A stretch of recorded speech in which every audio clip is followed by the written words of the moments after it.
چند کیلو میتونید بلند کنید؟ تا 80 100. واقعا؟ خودت چند کیلویی؟ 12-13 است. و چند سال این کار رو انجام میدی؟ 5. یعنی از 9 سالگی داری ضایعات جمع میکنی. آه. حدودا روزی چقدر درآمد داری؟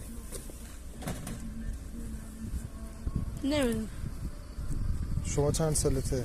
من 13 است. و چند سال ضایعات جمع میکنی؟ من 4 سال. خوبه؟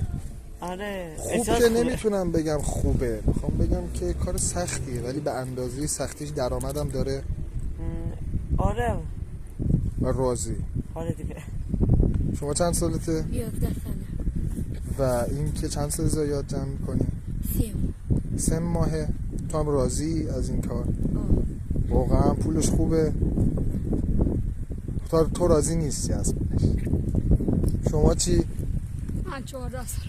چند سال ضایعات جمع میکنی؟ 4 سال.